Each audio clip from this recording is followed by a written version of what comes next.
Welcome in and back to Guns Across the Lakes, a series exploring the War of 1812 on and around the Great Lakes, perhaps the theater for military operations in this tremendous conflict. As you are no doubt or hopefully already aware, in this second season we will be exploring some of the lesser known characters or unsung heroes from this great chapter of history. And here at Fort Meigs Historic Site in Northwest Ohio, that trend continues as we examine the Ohio Militia and one of their noteworthy commanders.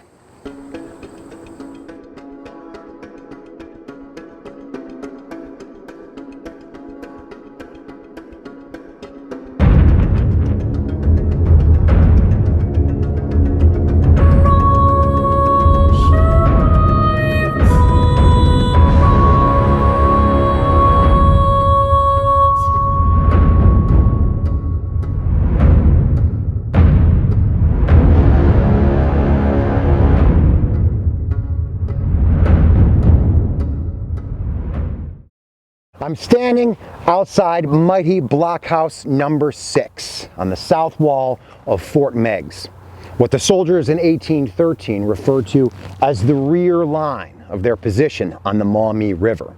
This blockhouse was under the command of one Alexander Bourne of the Ohio Militia.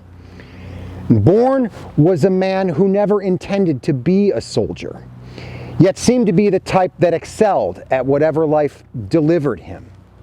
He even said in his own words, quote, "It appeared to me that I was the sport of anomaly and irregularities, and that military government is necessarily despotic." This twisted fate will be a theme that we return to again and again in his story. Bourne was drafted into the Ohio Militia and forced into the war effort. It's actually one of the very few first-person accounts we have at Fort Meigs of a draftee. Well, each state was required to fill a certain quota of soldiers for the war effort. And if the state couldn't produce those numbers through volunteerism, it fell to a draft. And a new brigade of Ohio militia was called out in February of 1813 for a 6-month term, and Bourne was selected. And those around him really objected, claiming they could get him a commission as an officer in the regular army, or that he should simply hire a substitute. But Bourne accepted his lot and simply soldiered on. Having ancestors who had fought in the American Revolution, he had a certain sense of duty about what had been cast. But this twisted fate again visits him on the day of mustering in Chillicothe. The first sergeant was drunk and did not appear for duty, and Bourne was simply picked out of the ranks and thrust into that role.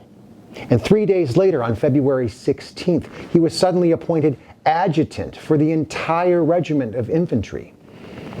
This necessary despotism, these irregularities, well, this was certainly the case for the newly appointed adjutant, as he was often sent on detached duties in command of troops, despite the unusualness of these assignments being given to staff officers. He was even in command of Fort Finley in Ohio for several days, when that post was found abandoned later that winter. It was in this role as adjutant that Bourne was assigned duties as officer of the day on the night of April 30th, 1813, the same night that the opening shots were fired for the invasion of Ohio. And Fort Meigs, for the first time, was in an active state of combat. And it was Bourne who received the very first orders from General Harrison in the midst of battle to douse the garrison lights, kill the campfires, and get the men up and to their posts. Bourne's Blockhouse 6 was designed to rake this ravine on the southeast side of the fort in case of an infantry assault from this direction. As such, the blockhouse was loaded exclusively with canister shot for close-range anti-personnel fire, and Bourne drilled his men to his own boasts that they could fire 4 shots a minute from their lone iron 6-pounder.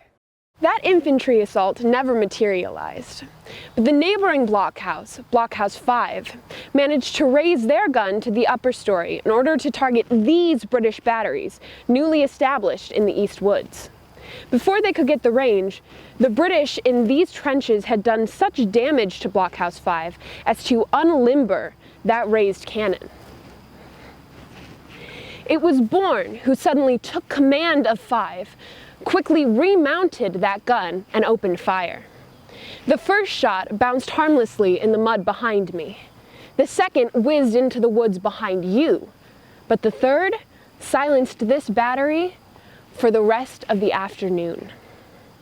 And it's interesting to note, the British and Canadian soldiers serving in these woods remarked those same deadly shots. Bourne was involved in other adventures during the first siege.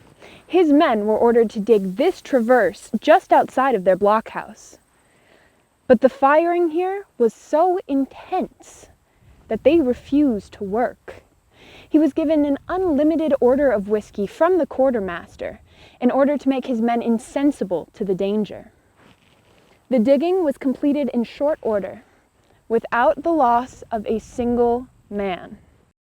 On June 1st, 1813, Bourne reported himself on the sick list during a time when the fort saw its highest numbers of sick, wounded, and dying in the exhaustive aftermath of the first siege. And he was still very, very ill in July when Tecumseh and the British returned for the second siege. Yet he refused to shirk his duty, demanding a posting. And he was given command of this, Blockhouse number 7, in the southwest portion of the fort, now converted to museum space. And he was upgraded to a 12-pound gun for this operation. Thereafter, the medical department ordered him on a leave of absence, stating that he would not survive without intense rest. And he accompanied General Duncan MacArthur's wife and debutante daughter to the healing springs at Blue Lick in Kentucky. And he was still there in August when his brigade mustered out. And he rushed back to Ohio for that final meeting, but missed it and the paymaster by several days. And so, after all that, Alexander Bourne never even got paid. The maps of Fort Meigs Bourne had produced during his service here drew the attention of his superiors. And his newfound military buddies, now in high places, rewarded his surveying abilities by making him a kind of czar for the canal projects that were undertaken in Ohio in the aftermath of the war.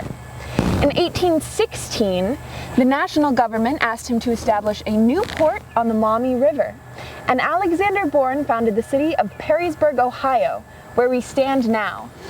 And so this city, this fortress, and this nation is happy to have known Colonel Alexander Bourne.